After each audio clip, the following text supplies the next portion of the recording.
Hello all of you. And next year question आपके पास है 2016 में। ठीक है, क्या है?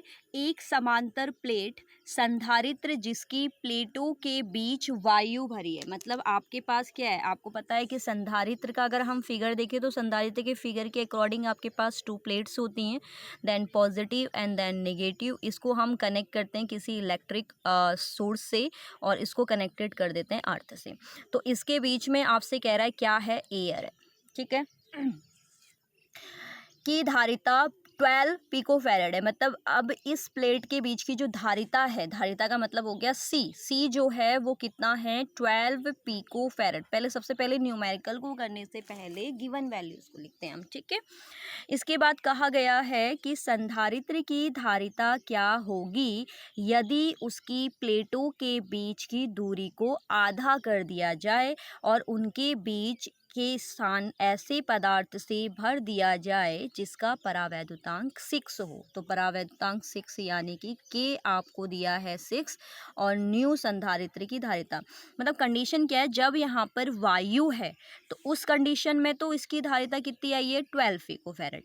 लेकिन जब यहाँ पर हम किसी डाइलेक्ट्रिक को भर दे रहे हैं, डाइलेक्ट्रिक का मतलब ये होता है कि आप प्लेटों के बीच के स्पेस को किसी ना किसी चीज से फील कर रहे हो। ठीक है, तो उसके लिए वो कितने, उसका परावैद्युतांक कितना है? 6। ठीक है, तो अब सबसे पहले तो हमें ये पता होना चाहिए कि समांतर प्लेट संधारित्र की धारिता होती क्या है। ठीक है, समांतर प्लेट संधारित्र की धारिता।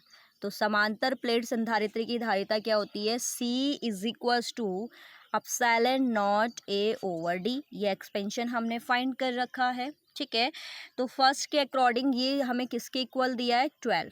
इसका ध्यान रखिएगा, 12 पिको फैरेड। ठीक है, अब जो नई धारिता है, नई धारिता के लिए उसने कुछ कंडीशन दी है। अब वो कंडीशन क्या है? सबसे पहली कंडीशन तो क्या है कि जो डिस्टेंस है उसको आपने हाफ कर देना है। क्लियर है? डिस्टेंस को आपने क्या कर देना है? हाफ कर देना है। और इसके अलावा हमने इन प्लेटों के बीच में किसी परावैद्युतांक को भर देना है, तो 6। तो इसी फॉर्मूले में हम प्लेस कर देंगे इसकी जगह पे। तो न्यू धारिता को हमने मान लिया C dash is equals to क्या आएगा? Epsilon naught A upon K, क्योंकि K आ जाता है जब कोई डाइलेक्ट्रिक प्रूफ करते हैं तो, और ये हो जाएगा D/2। ठीक है, तो C dash is equals to, ये फॉर्मूला कुछ इस तरीके से होगा। देखिए मैं इसको क्या लिख रही हूँ, 2 अपॉन K, ये हो जाएगा epsilon naught A over D, ये लिख सकते हैं। ठीक है, इसमें थोड़ा सा यहाँ पर देखेंगे जो K है, क्योंकि डाइलेक्ट्रिक कह रहा है तो K को हम किस पे डालेंगे? मल्टीप्लाई पे। क्लियर हो गया? इसके बाद क्या है? देखिए C dash is equals to 2K into ये वाला जो पोर्शन है अपसाइलन नॉट अपॉन D, ये देखिए इसके अकॉर्डिंग फर्स्ट वाली आपके पास जो धारिता है उसके अकॉर्डिंग किसके बराबर है? 12 पिकोफैरेड। तो इसके जगह पे हम प्लेस कर देंगे 12 को। Then C dash is equals to 2 into K की वैल्यू आपको क्वेश्चन में कितनी गिवन है? 6। ठीक है, तो Q की वैल्यू आपने रख दी आपके पास, K की वैल्यू आ गई आपके पास 6 इंटू 12।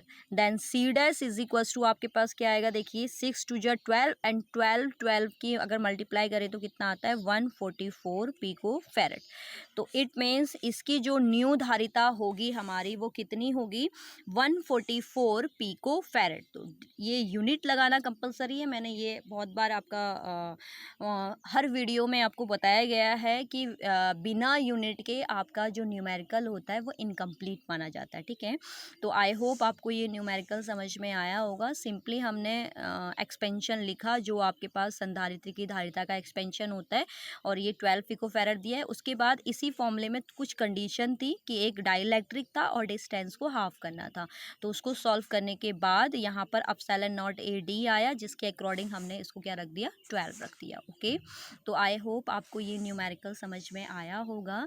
अगर आपको ये वीडियोस अच्छी लग रही हैं तो इनको ज़्यादा से ज़्यादा शेयर करें, क्योंकि आपका जो बोर्ड एग्ज़ाम होता है उसमें 80% जो आपके पास पेपर आता है वो आपका प्रीवियस ईयर क्वेश्चन ही होते हैं, ठीक है।